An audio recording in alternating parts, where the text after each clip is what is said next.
करने के लिए एक और जो है आगाज किया है। देखिए, स्वदेशीकरण से सशक्तिकरण।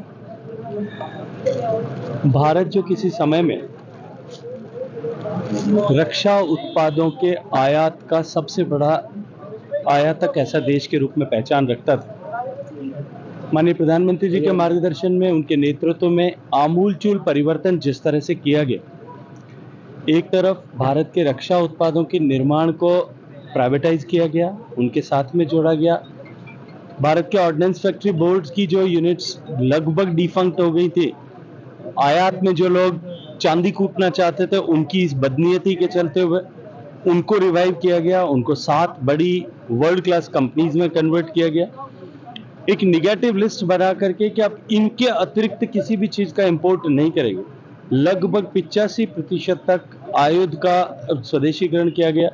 भारत में एयरक्राफ्ट मैन्युफैक्चरिंग तेजस से लेकर के हेलीकॉप्टर मैन्युफैक्चरिंग से लेकर के हिंदुस्तान एरोनॉटिक्स लिमिटेड का रिवाइवल करके उसको मल्टी बिलियन कंपनी के रूप में स्थापित किया गया। भारत में निर्मित रक्षा उत्पाद, जिनमें मिसाइल से लेकर के सामान्य जो बुलेट प्रूफ जैकेट्स हैं, उन तक पर जिस तरह से काम किया गया, उसका परिणाम यह हुआ है कि भारत आज आयातक नहीं, निर्यातक देशों की श्रृंखला में आकर के खड़ा हुआ है। और निश्चित ही उसके कारण से भारत की सैन्य शक्ति में तो इजाफा हुआ ही है, लेकिन अभी वर्तमान में जिस तरह की परिस्थितियां रशिया यूक्रेन वॉर में देखी गई, रक्षा आपूर्ति में आत्मनिर्भरता जो है वो किसी भी देश की सुदृढ़ता के लिए और किसी भी देश के सशक्तिकरण के लिए और उसके सीमाओं को सुरक्षित बनाए रखने के लिए आवश्यक है। इस आवश्यकता को पूर्ति के लिए दूरदृष्टि पूर्वक जिस तरह से निर्णय लिए गए,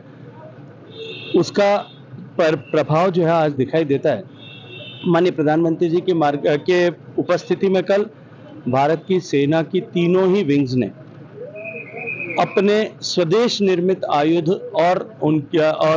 प्रणालियों का ऐसा प्रदर्शन किया जिसको देख करके शायद भारत के लोग नहीं, जिस किसी ने भी उसके बारे में सुना होगा विश्व भर में, वो चमत्कृत भी थे और